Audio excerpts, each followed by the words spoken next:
देखिए model activity task कक्षा सप्तम श्रेणी का हिंदी समाधान करेंगे। ये दूसरा सब्जेक्ट मिला है। देखिए दूसरा क्वेश्चन पेपर मिला है। तो पहला पेपर तो मैं हल कर दिया था, उसी विषय में दूसरा दिया। देखिए जागरण गीत कविता के कवि है तो सोहन लाल द्विवेदी। वरदान मांगूंगा नहीं कविता में कवि ने जीवन का कहा है महासंग्राम। कवि ने किसे परिवार और समाज से ऊपर कहा है। देखिए कवि ने माँ को, तो इसमें माँ में लगा दीजिएगा। अजंता की गुफा किस प्रदेश में है? महाराष्ट्र में। उसके बाद देखिए लिखा हुआ है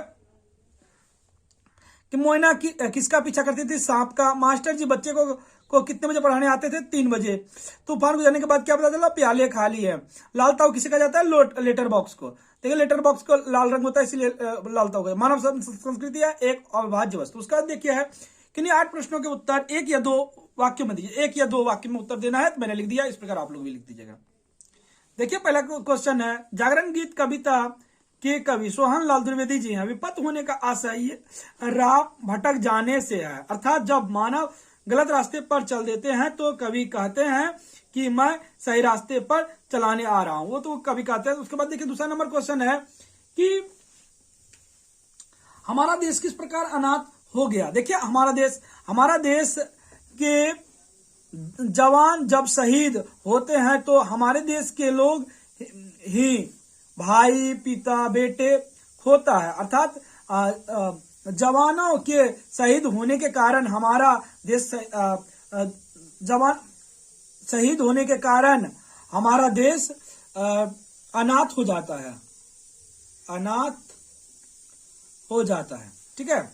उसके बाद देखिए तीसरा नंबर है क्वेश्चन कि कवि किससे वरदान की कामना नहीं करते थे। ये देखिए मैंने जल्दी में लिखा है इसलिए थोड़ा रॉन्ग हो गया। कवि स्वयं संघर्ष करना चाहते हैं, कवि ईश्वर से वरदान की कामना नहीं करते। किससे नहीं करते? तो वरदान ईश्वर से। उसके बाद देखिए गुहा नंबर मैंने नहीं लिखा, अंगुहा नंबर। बजरंग आदर्श से क्या समझते हो? अंगुहा नंबर का है बजरंग आदर्श से क्या समझते हो? बजरंग आदर्श का तात्पर्य रंगहीन आदर्श से है। ऐसे परंपरा जो युक्त योग नहीं है उसे हम लोग बजरंग आदर्श कहते हैं। मतलब युक्ति योग नहीं होता है, जो समाज के लिए युक्ति योग नहीं होता उसको बजरंग आदर्श कहते हैं। नंबर क्वेश्चन है कि अजंता के गुफाओं के कितने भेद और नाम बताइए। देखिए अजंता की छोटी बड़ी कुल 29 गुफा है, इनके 2 भेद हैं, स्तूप गुफा और बिहार गुफा। उसके बाद देखिए है कि 6 नंबर, मोइना को क्यों क्यों लड़की नाम किसने और क्यों दिया? मोइना को क्यों क्यों लड़की का नाम गांव के पोस्ट मास्टर साहब ने दिया, क्योंकि वह हर समय क्यों क्यों के प्रश्न पूछते रहती थी, हर सवाल का जवाब जानना चाहती थी। उसको जो नंबर देखिए है, मास्टर जी बच्चों को बंगला पढ़ाना क्यों छोड़ दिए? मास्टर जी ने बच्चों को बंगला पढ़ाना इसलिए छोड़ दिया कि वे अंग्रेजी में अच्छी तरीका से प्रगति नहीं कर रहे थे। इससे मास्टर जी नाराज हो गए और बंगला पढ़ाना छोड़ दिया। उसके बाद देखिए है कि जो नंबर, अम्मा आगरा जाने के लिए सामान क्यों बांधने लगी। देखिए अम्मा का बात नहीं सुना जा रहा था इसलिए वो आगरा जाने के लिए सामान बांधने लगी। अम्मा आगरा जाने के लिए सामान इसलिए बांधने लगी क्योंकि बच्चों को लाख समझाने के बाद भी नहीं समझते थे, किसी भी काम को सही तरीके से नहीं कर रहे थे और अंग्रेजी में, खास करके अंग्रेजी में उनका प्रगति नहीं हो पा रहा था।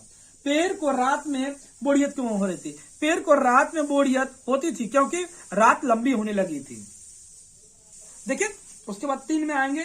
3 में देखिए लिखा हुआ है यहाँ पे लिखा है कि वंदनीय हो तुम, अतुल्य भी, सबसे बिल्कुल अलग, फिर भी सब में समाहित।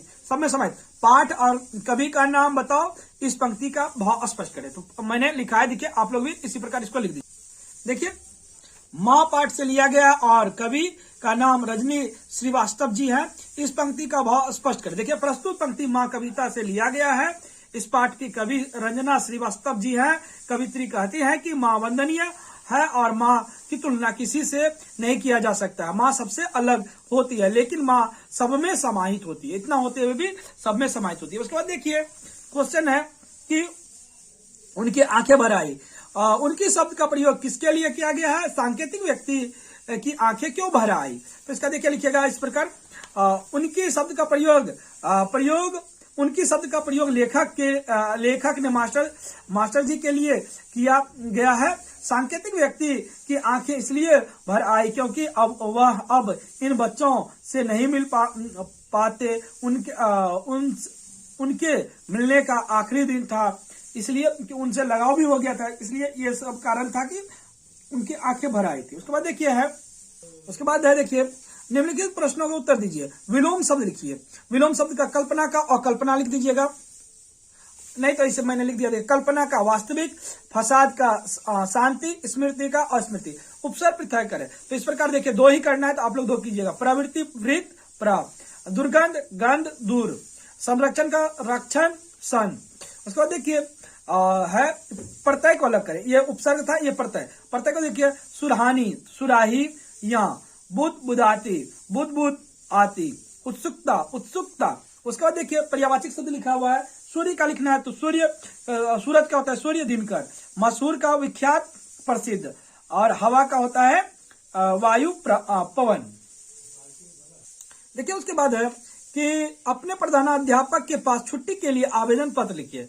तो मैंने लिख दिया है, इस प्रकार आप लोग भी लिख दीजिएगा छुट्टी के लिए आवेदन पत्र।